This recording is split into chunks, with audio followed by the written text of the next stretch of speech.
If this is really what you want to do, you should be in the training room all the time. In MMA, every win and every loss once you turn pro is very significant because it, can get you opportunities or take opportunities away from you. I tell kids all the time that come here that are amateurs, like, don't worry about winning and losing. Of course, everybody wants to win, nobody wants to lose, but just fighting and getting that experience, or doing grappling matches or doing wrestling matches, whatever it is, just get that experience and get in there and fight.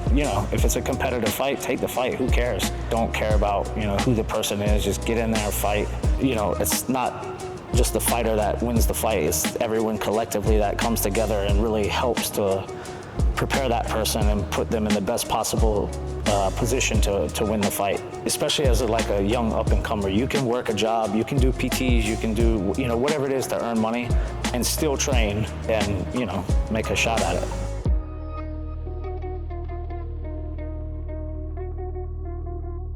Welcome back to the Bangtao Muay Thai and MMA YouTube channel. Here with myself, George Hickman. I've been asked some questions about when is it a good time for an amateur to turn professional. So I guess that's the topic for today that we'll get into. Also, make sure if you're liking this kind of content, whether it's myself or one of the other guys, Woody or Alex or Frank, please show some support, throw some likes in there, some shares, comment, and also comment on other things that are not pertaining to the same things that we're discussing every time. If there's something that all of you out there want to see or hear us speak about, please let us know in the comments. From what you've seen, you've been around the game for a long time.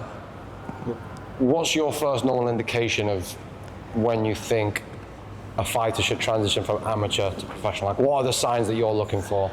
The sport's always changing, it's always evolving. But we're at a time where, when I started this in 2008, 2009, there was still a lot of, you came from a wrestling background or a jiu-jitsu background or boxing, kickboxing, Muay Thai, etc. But now there's, these young kids that are really good, and they're not even 18, 19 yet. We've seen young 14 and 15-year-old kids that are quite good, and they've started with MMA, not just specialize in one thing, and their games are very very complete in all areas. They're at a high level in all areas. So it's a little bit different, I would say, and they're great athletes. I think that's how the sports evolve, has kind of changed that. But I would say every kid is different. Everyone's different depending on their background, depending on how old they are. Their maturity is at a different level. So I don't think you can't put everything in one basket. For me, when I first started fighting, I came from a wrestling background, and I only had 2 amateur fights. Where I'm from in America, in North Carolina, normally you're supposed to have, at that time, I couldn't tell you now, but at that time it was 5 amateur fights before you could turn pro. And a lot of the states, at least at that time, in America had, every state was different, but kind of something similar. And I only had two amateur fights. The only difference was I couldn't elbow and I couldn't kick to the head, but everything else was the same. No shin guards, no anything. Then when I moved from North Carolina to Atlanta, Georgia, I wanted to fight again, but the amateur rules were you had to wear shin guards. They were different classifications. You couldn't ground and pound at whatever classification. And so anyways, I just was screw this, and I ended up just turning professional. I felt I was training with very high-level guys that were in the UFC and Bellator. I had good coaches. I had a pretty good training environment at a young age when I first started. So I ended up turning pro. Looking back, all the wrestling matches that I had over, from the time that I was a kid through university when I was done, that was a lot of experience. But it's still not fighting experience. But I think that having a background in Muay Thai or kickboxing or boxing, that's actually fight experience. Of course, it's not MMA. It doesn't have the grappling and stuff. Whereas I came from the grappling, and I had that experience, but I didn't have the striking experience or the overall fighting experience. So I think it's different for everybody.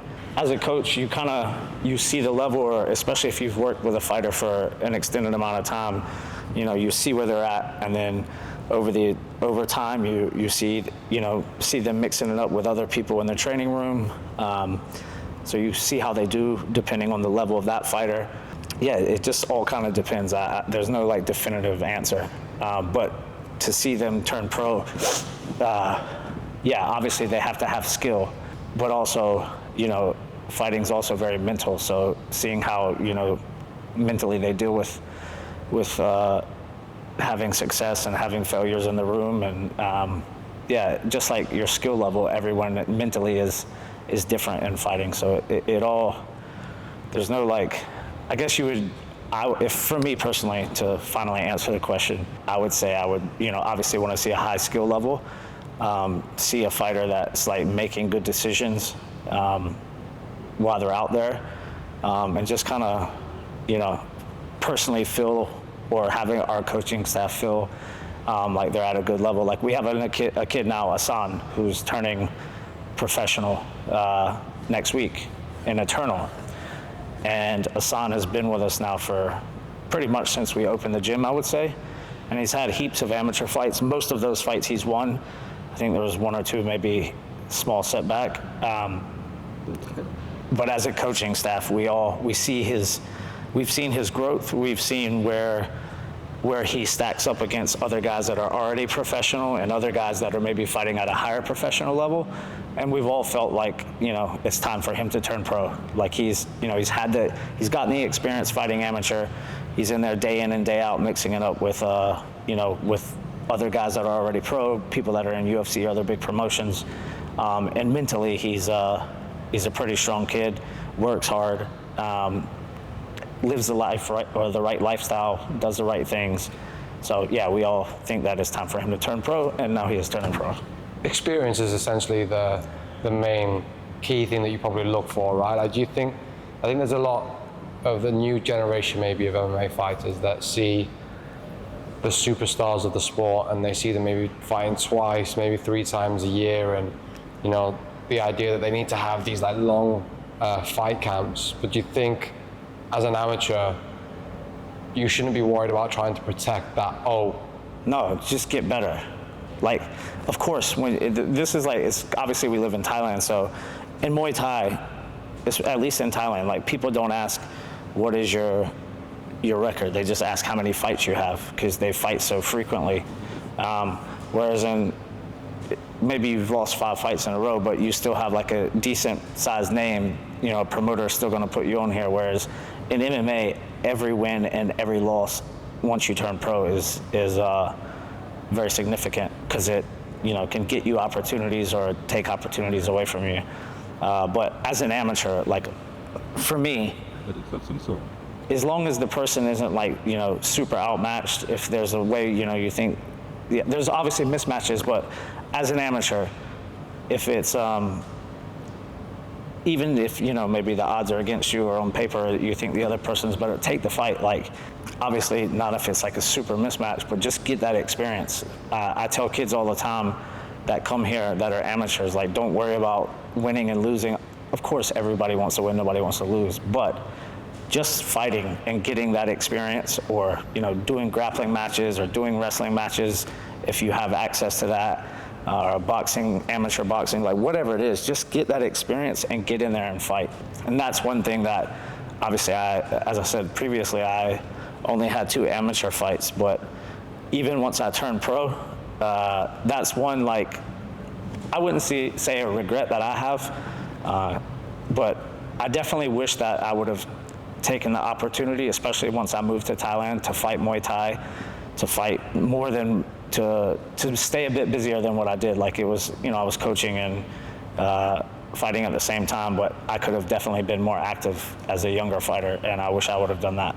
So as an amateur, like, however long it is that, you know, you're going to stay amateur, my advice would be to get as much experience, in cage experience, or in, you know, in the actual fight experience, because as you mature and you grow, once you get older, that experience goes a long, long ways when you're in that cage.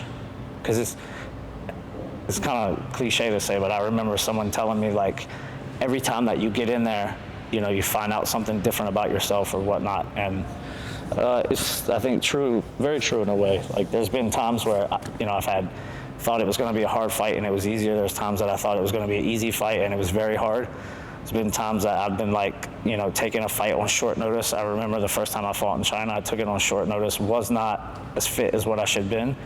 And I ended up winning the fight, but like, I remember in the third round, I was just like, God, would you please just like either let me finish this guy or him knock me out? But you just keep pushing forward, because I was that tired. But yeah, each time out there, you learn something about yourself, you get better.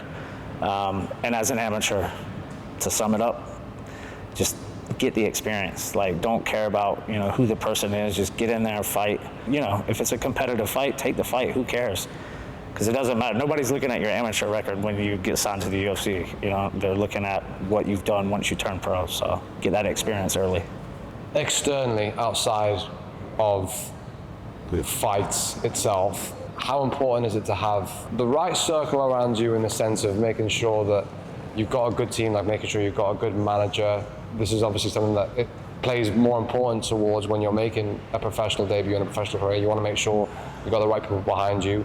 And also, what can you tell fighters that are out there that, for example, might not have the financial ability to go and train around the world, but maybe need to find the sacrifices in their life to travel up and down the country to find maybe a better gym or find opportunities where, even if it's not all the time, where you can go and learn from other people?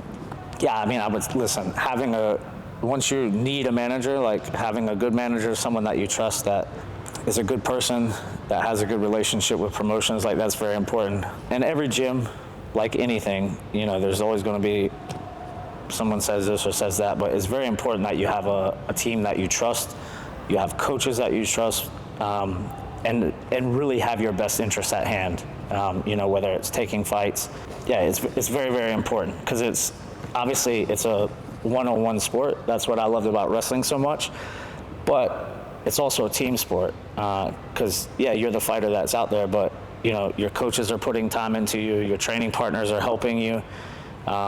So it's not just the fighter that wins the fight, it's everyone collectively that comes together and really helps to prepare that person and put them in the best possible position to win the fight. So it's very, very important. But if you have the opportunity to travel the world, I would say get out and go try different things, see other things. I'm not a fan of people that consistently move to different gyms and coaches and camps and whatnot. I think that hurts people in the end when they get to a certain level, but it may work early, but I'm not a believer in it long term. But just because you have your team and your coach and your gym, you can't go take a holiday somewhere else to train and pick up some new information and things like that. Because if you're at the right place and have the right people around you, you'll see that when you go abroad as well. And also, I would say, in the great words of Brad Riddell, as a young fighter, when I first started fighting, I sold cars full time. I was lucky my job allowed me to come and go as I needed. I had insurance and things like that, so I wasn't struggling to get by, and I had something to fall back on, because the chances of being Conor McGregor are pretty much slim to none. I remember Brad Riddell telling someone one time, this was over a decade ago, they were complaining about money and they were at a very low level of fighting, and Brad was fighting probably at the highest level in kickboxing at that time, consistently all the time, but he also had a business at home in New Zealand, and he would come to his camps, take all the time he needed to prepare for his fights, and then after the fight, a lot of times, until he actually started working and coaching in Thailand, he would go back home and earn money from his business. I remember him telling this kid, the kid was complaining, and he was like, "What are you talking about?" And he gave him a piece of that humble pie, and said you need to have something else to do as well, what if fighting doesn't work out? And that's the reality that a lot of people face. So you can, especially as a young up-and-comer, you can work a job, you can do PTs, you can do whatever it is to earn money and still train, and make a shot at it. It's all about how much you want it. For sure. I mean, obviously, like there's some luck involved and, right place and knowing the right people. But yeah, if you really want to do it, like, I think that, it's possible you can get there. And that's, being very skilled doesn't mean that you're going to get there. I mean, it's hard work and sacrifice, and that's, obviously everybody says that, but it's true. And, knowing the right people, doing the right things in your personal time. Like, what makes me laugh is when people, like, have a training camp, have a fight, and then you don't see them for ages. Like, it's your profession. If this is really what you want to do, you should be in the training room all the time, improving, whether it's your striking or your grappling or your fitness or your strength or your nutrition. Like, just doing everything that, like, if you really want to make it, you'll make it, doing all the right things. Anyways, thank you guys for checking this out today. This is just my 2 cents. This isn't everyone prescribes to the same thing, but it's just what I think about, amateurs turning professional and, kind of once you turn professional and how to maybe go about it. But yeah, thank you. I hope you liked it. Please like, subscribe, and share to our Bangtao Muay Thai MMA YouTube channel. And I'll see you back here for another Big Chair Chronicles.